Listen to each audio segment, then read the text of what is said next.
Hello everyone, my name is Gabriela Verduga and today we are going to analyze the cognitive perspective from interacting, noticing, processing, and practicing.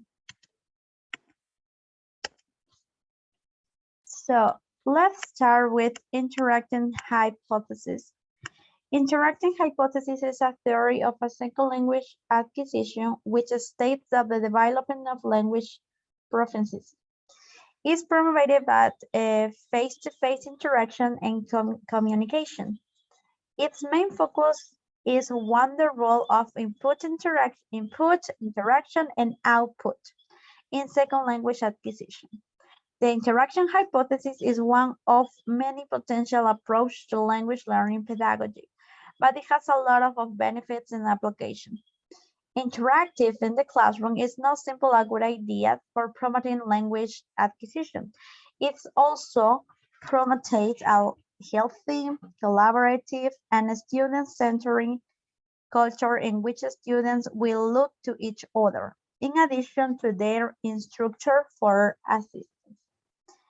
Let's continue with the notice hypothesis that, as you can see there, and this hypothesis suggests that nothing is learned unless it has been noticed.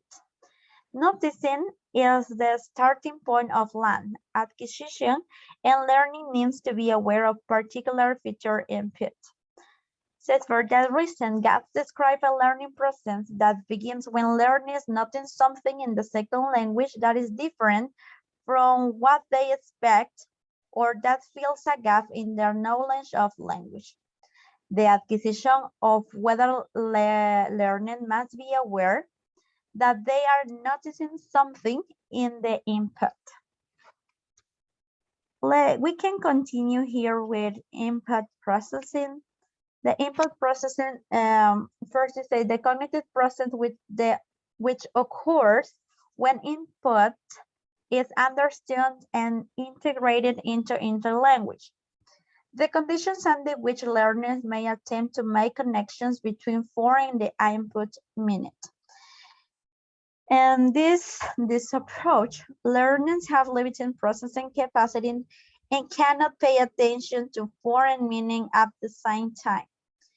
They tend to get prioritized to meaning.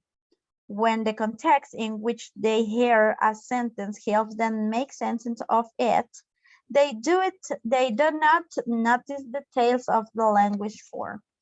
And finally, of course, we have practicing. Practicing is a very important focus in our class because we know that practicing makes a good student. So here you can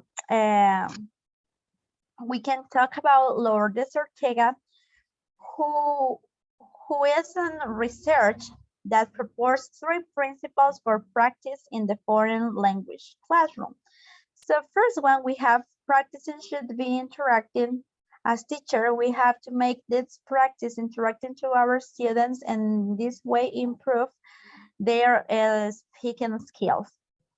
Or it could be writing skills too. We can see practice should be meaningful. We talk about the feedback here. As we know, that is an important part of practicing. And there should be a focus on task essential form. Thank you.